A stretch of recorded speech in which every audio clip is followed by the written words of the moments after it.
बोलिए आशुतोष भगवान की जय, सच्चे दरबार की जय। आज मैं ऐसा दिव्य अनुभव सुनाने जा रहा हूँ जिसने मेरी भाव बदल दी, जिसने मेरी दुनिया बदल दी, जिसने मेरे इस मार्ग पर, इस भक्ति मार्ग पर आगे बढ़ने की एक नई उम्मीद जगाई है। ऐसा दिव्य अनुभव सुनाने जा रहा हूँ, इसलिए अंत तक वीडियो को जरूर देखना। मेरा नब्ज देखकर मुझे बीमार लिख डाला, मेरा रोग नूर महल की याद लिख डाला। शुक्रगुजार हूं मैं उस हकीम का जिसने मेरी दवा आंसू माँ की दीदार लिख डाला, आंसू माँ की दीदार लिख डाला। आइए सुनते हैं इस अनुभव को, अंत तक वीडियो को जरूर देखना। क्या आप जानते हैं, जो हमारे कहने से पहले हमारी जरूरत जान लेते हैं, जो होठों पर आने से पहले हमारी हर पुकार सुन लेते हैं, जो अपने साधक की एक आ पर दौड़े आ जाते हैं, वो कौन है? क्या आप जानते हैं? जी हाँ भक्तजनों, वो हैं हमारे गुरुदेव भक्त वत्सल, देवों के देव, अंतर्यामी सतगुरु श्री आशुतोष महाराज जी। एक वे ही तो हैं जो हर पल अपने शिष्यों के अंग संग रहा करते हैं। एक बार गुरु महाराज जी पीतमपुरा से नूर महल पंजाब की ओर जा रहे थे। गाड़ी में 3 सेवादार भाई भी बैठे थे। अभी गाड़ी कुछ दूर ही बाहर गई थी कि एक सेवादार भाई सकुचाते हुए बोला, महाराज जी आज सुबह जल्दी निकलना पड़ा महाराज जी, तो आज सुबह चाय नहीं पी पाए महाराज जी, सिर थोड़ा भारी लग रहा है, अगर आपकी आज्ञा हो तो कहीं बीच में रुक कर पी ले चाय। महाराज जी ने कहा कोई बात नहीं, रोक लेना। थोड़ी दूर पर एक ढाबा आया। वही सेवादार भाई ने कहा, महाराज जी यहाँ पर गाड़ी रोक लो। तो महाराज जी ने उत्तर दिया, नहीं यहाँ नहीं, आगे रोकेंगे। कुछ दूर जाने के बाद एक अच्छा सा रेस्टोरेंट दिखाई दिया। ऐसा लगा अब तो गाड़ी अवश्य रुकेगी, पर महाराज जी ने वहां भी गाड़ी नहीं रुकवाई। अब तीनों सेवादार भाई एक दूसरे को देखने लगे। ढाबा पीछे छूट गया, रेस्टोरेंट भी से भी आगे बढ़ गई गाड़ी। अब क्या करें, आगे तो सुनसान रास्ता दिख रहा है। मन को समझाया, जैसे हमारे मालिक की इच्छा, चाहे मिले ना मिले क्या फर्क पड़ता है, भगवत स्वरूप सतगुरु का साथ तो मिल रहा है ना, इससे बड़ा सौभाग्य क्या हो सकता है। बस ये भाव ही उठे थे भक्तजनों कि अचानक सड़क किनारे एक पेड़ के नीचे छोटी सी ठपड़ी दिखाई दी। फटे पुराने कपड़ों में एक गरीब भाई मिट्टी के चूल्हे पर चाय बना रहा था। महाराज जी ने उधर इशारा करते हुए कहा, रोको गाड़ी, उसके पास जाओ, वो भी बनाता है चाय। गाड़ी रुकी, तीनों सेवादार भाई नीचे उतरे। भैया 3 कप बनाना चाय। बातों बातों में उनकी नजर ठपड़ी पर लगे एक छोटे से स्टिकर पर पड़ी। वह क्या था? वह महाराज जी का मुस्कुराता स्वरूप था। एक सेवादार भाई ने पूछा, भाई क्या तुमने श्री आशुतोष महाराज जी से ज्ञान लिया हुआ है? इतना सुनते ही उस दुकानदार की आंखों पर आंसू आ गए। आंख भीगे गले से बोले, हाँ भैया पता है, हमारे महाराज जी भगवान का दर्शन करवाते हैं, बस वो तो शुरू हो गया प्रचार की सेवा करने। दूसरे भाई ने उसी समय कहा, भाई क्या तुम हर एक को महाराज जी के बारे में बताते हो? चाय वाले भाई ने कहा, कोशिश तो पूरी रहती है भैया, 5 मिनट लगते हैं बनने में चाय, 5 मिनट पीने में लगते हैं, तो ये 10 मिनट काफ़ी होते हैं भैया प्रचार की सेवा करने के लिए। भैया मन होनी चाहिए प्रचार की सेवा की, इच्छा होनी चाहिए प्रचार की सेवा की। सेवादार भाई ने कहा, क्या तुमने महाराज जी के दर्शन किए हैं? चाय वाले भाई की आंखों में अश्रु धारा बह निकली। वह बोला, नहीं भैया नहीं, यह तो मेरे जीवन का सबसे इकलौता दर्द है भैया। जब से ज्ञान दीक्षा मिली बस एक ही दर्द है, एक बार श्री महाराज जी के दर्शन हो जाए। पर मैं ठहरा गरीब आदमी, न धन है न साधन है, एक छोटी सी दुकान है, किसी तरह गुजारा चल रहा है भैया।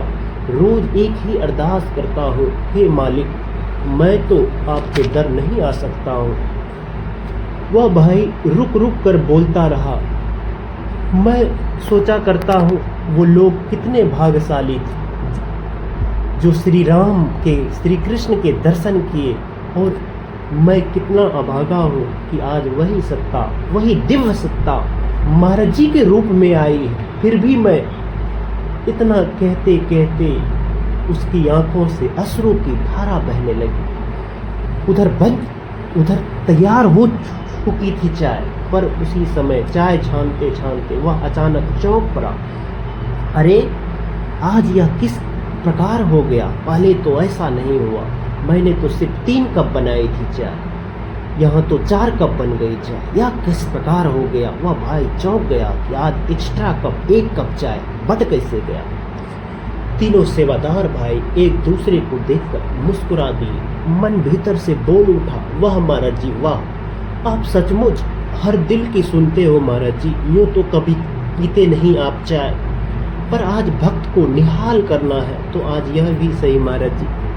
सेवादार भाई ने कहा, भैया लगता है यह एक्स्ट्रा चाय हमारे मालिक के लिए बनी है जो गाड़ी में बैठे हैं। आप ही उन्हें दे आओ भैया, आप ही उन्हें दे आओ। उस दुकानदार भाई ने वह 1 कप चाय लेकर जो एक्स्ट्रा बनी थी गाड़ी की ओर बढ़ा। जैसे ही उसने शीशा खटखटाया, महाराज जी ने स्वयं शीशे नीचे किया। फिर जो घटा होगा भक्तजनों आप समझ ही सकते हैं। उस दुकानदार भाई की आंखें फटी की फटी रह गई, उसकी दुनिया मानो वहीं थम गई।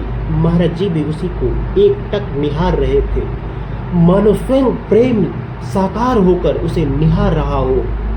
भाई ने रो दिए, भाई के हाथ कांपने लगे, चाय गिरते गिरते बचा। बोला, महाराज जी आप ही महाराज जी हो ना? महाराज जी की आंखों से जैसे अमृत बरस रहा था। मंद मुस्कान के साथ बोले, तू हमारे पास नहीं आ सकता तो क्या, हम तो तेरे पास आ सकते हैं, इसलिए दर्शन देने को आ गए। इतना सुनना था कि वह भाई वहीं रोड पर दंडवत लेट गया। इसलिए कहा गया है भक्तजनों, वो दूर कहाँ, वो तो हर पल हमारे अंग संग रहते हैं। हमारी एक इशारे पुकार पर, दिव्य पुकार को चुपके से सुनते हैं। छिपी है जो दिल में उस दर्द को वो भी पहचानते हैं। हर श्वास हर धड़कन को सुन वो झोली भरना जानते हैं। बस ज़रूरत है तो हृदय में ऐसी भाव, ऐसी सच्ची भाव, निर्मल और निश्चल प्रेम की। काश हम भी ऐसा प्रेम कर पाए महाराज जी से। क्या हम ऐसा प्रेम करते हैं? भक्तजनों विचार करना, क्या हमारी ऐसी भाव है कि महाराज जी हमें दर्शन देने को आए? बहुत से भक्तजन, बहुत से गुरु भाई, बहुत से गुरु बहन की यह प्रश्न होता है स्वामी जी से, साध्वी बहने से, कि हम साधना में तो बैठते हैं पर महाराज जी के दर्शन नहीं होते हैं। हमें महाराज जी के दर्शन क्यों नहीं होते हैं? भक्तजनों विश्वास नहीं है हमें ऐसी भाव नहीं है जो भाव उस दुकानदार के पास था। क्या हमारे पास ऐसी भाव है? विचार करना भक्तजनों, विचार करना, क्या हमारे पास ऐसी भाव है? इसलिए आप सभी को जय महाराज जी की। अगर यह वीडियो, अगर यह अनुभव, अगर यह भाव आप लोगों को सच में पसंद आई हो, सच में आपका दिल छू लिया हो, तो कमेंट में सभी भाई जय महाराज जी की, जय श्री राम लिखना। क्योंकि हमारे एक बार जय श्री राम बोलने से, जय श्री राम लिखने से ना जाने कितने पाप कट जाते हैं। इसीलिए तो जब भी हम नूर महल आश्रम महाराज जी के दर्शन करने जाते हैं तो महाराज जी पहले जय श्री राम का जयकारा लगवाते थे। क्या हमें याद है कि महाराज जी जय श्री राम का जयकारा क्यों लगवाते थे महाराज जी जय श्री राम का जयकारा? क्योंकि एक बार जय श्री राम बोलने से, जय श्री कृष्ण बोलने से ना जाने कितने पाप कट जाते हैं भक्तजनों, ना जाने कितने पाप कट जाते हैं। इसकी कल्पना भी हम नहीं कर सकते हैं। इसलिए सभी को कमेंट में जय श्री राम जरूर लिखें, जरूर लिखना। जय महाराज जी।